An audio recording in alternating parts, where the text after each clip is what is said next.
सामाजिक और राजनीतिक कार्यकर्ता मुदासिर अहमद भट्ट ने बांदीपुरा जिले के बेलीपुरा और कनी वचन गांव का दौरा किया, जहां उन्होंने स्थानीय निवासियों के साथ बैठक की। सभा में सैकड़ों स्थानीय निवासियों ने भाग लिया, जिन्होंने अपने दैनिक जीवन में आने वाली चुनौतियों को साझा किया। अपनी यात्रा के दौरान निवासियों ने कई तरह के मुद्दे उठाए, जिस पर मुदासिर भट्ट ने आश्वासन दिया कि उनकी वास्तविक शिकायतों का जल्द ही समाधान किया जाएगा। अपने भाषण में उन्होंने क्षेत्र में बुनियादी सुविधाओं की कमी पर गहरी चिंता व्यक्त की और इस स्थिति के लिए पिछले नेताओं की उपेक्षा को जिम्मेदार ठहराया।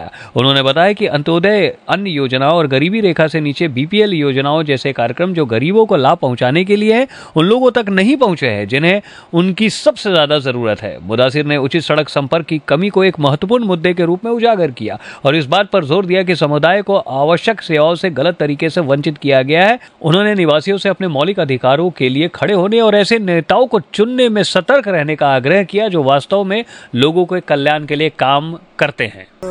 पिछले 1 महीने से हम डोर टू डोर कैंपेनिंग कर रहे हैं, मगर हमारा मुद्दा और मकसद है कि ये जो जवान है इसको अवेयर करें। हम जो इनके साथ नाइंसाफियाँ आज तक हमारे साथ हुई है, इसका हम हिसाब लेना चाहते हैं।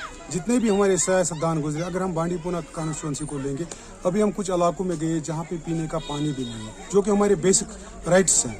आप देखिए कि वलोर के किनारे रहने वाले गाँव, अभी एक बुजुर्ग ने मेरे को पकड़ा और उसने मुझे एक कार्ड दिखाया नेशनल कॉन्फ्रेंस का, बोला कि मैं पिछले 40 साल से नेशनल कॉन्फ्रेंस से वाबस्ता हूँ।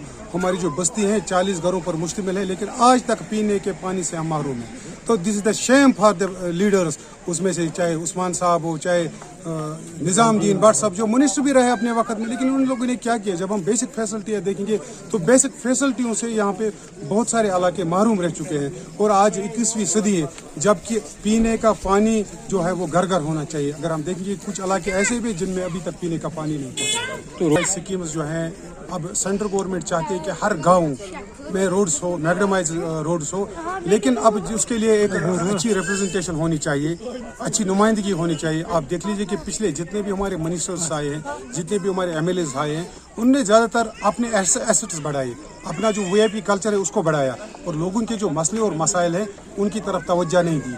आप देख लीजिए कि जो यहाँ पे मिनिस्टर रहे, जो यहाँ पे एमएलए रहे, उनके एसेट्स आप चेक कर लीजिए वो कहाँ थे और वो कहाँ पहुँचे।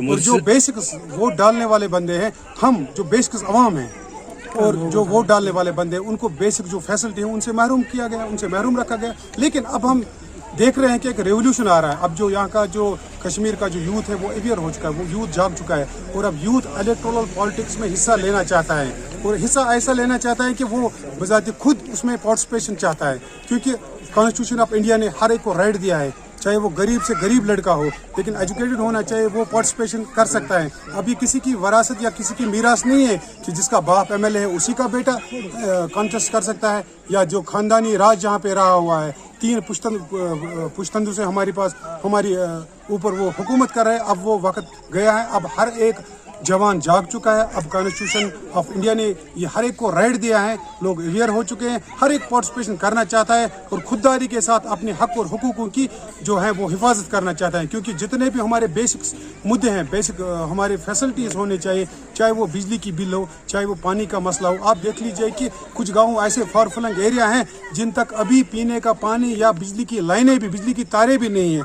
और हम कहाँ, ये 21वीं सेंचुरी चल रही है। आप देख लीजिए कि हमारी कॉन्स्टिट्यूंसी जो बांडीपुरा है वो कितने पीछे है। ये जवाब आप उन मिनिस्टरों से ले लीजिए जिन्होंने यहाँ पर 30 साल तक राज किया, चाहे वो किसी भी पार्टी से मुंसलिक हो। आप जाइए और उनसे पूछिए कि ये जो गाँव वाले अभी दुहाई दे रहे हैं, उनके पास पीने का पानी कब पहुँचेगा। तो हम ये कहना चाहते हैं कि हर एक को अपने लिए खड़ा होना है, हर एक को अपने लिए खड़ा होना है, अपनी आवाज़ बनना है और अपने हक के लिए लड़ना है। क्योंकि वो ज़माना अब गया है कि मेरा बाप दादा किसी पार्टी के साथ था, अब मेरी 3 पुश्तें उसी के साथ रहेगी। नहीं, हर एक जवान को अपने हुकूक के लिए ये लड़ाई लड़नी है। हम उसके साथ हैं, हम उसमें फ्रंट कर रहे हैं। जवानों को अवेयर होना चाहिए। हमारा पढ़ाई लिखा यूथ, आप देख लीजिए पोस्ट ग्रेजुएट लड़के, PhD लड़के अभी बेकार है, ड्रग्स में मुलवस हैं। तो उसके लिए हमारे मिनिस्टरों ने, हमारे MLA ने क्या किया, कहीं पे उन्होंने अवेयरनेस कैंप किया, कोई रिहेबिलिटेशन सेंटर यहाँ पे बना हुआ है। आप देख लीजिए कश्मीर उज़्मा की आर्टिकल है, उसमें 13 लाख हमारे बच्चे और बच्चियाँ, हमारे भाई और बहन हमारे पास हैं। तो उसके लिए अवेयरनेस प्रोग्राम किसी मिनिस्टर ने किया?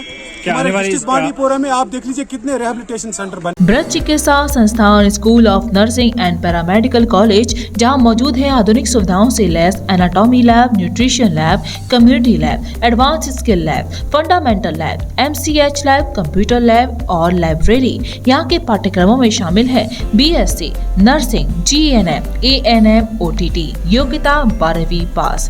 ब्रज चिकित्सा संस्थान मथुरा आपकी सेवा में सदैव तत्पर, जहाँ मिलेंगे आपको जनरल एवं लेप्रोस्कोपी सर्जन डॉक्टर सागर मित्तल, हड्डी एवं जोड़ रोग विशेषज्ञ डॉक्टर सौरभ बंसल, प्रसूति एवं स्त्री रोग विशेषज्ञ डॉक्टर नम्रता सिंह एवं डॉक्टर नेहा गर्ग, नाक कान एवं गला रोग सर्जन डॉक्टर अभिषेक जोशी, सामान्य रोग विशेषज्ञ डॉक्टर कुलदीप गोयल, नवजात शिशु एवं बाल रोग विशेषज्ञ डॉक्टर हिना गुप्ता, प्रसूति एवं स्त्री रोग एवं बाष्पन विशेषज्ञ डॉक्टर एकता थदानी सिंह, दंत एवं मुख रोग विशेषज्ञ डॉक्टर शिल्पी मंगला एवं डॉक्टर दीक्षा अग्रवाल, त्वचा एवं केश रोग विशेषज्ञ डॉक्टर संगीता शर्मा, होम्योपैथिक चिकित्सक डॉक्टर यतीन्द्र कुमार।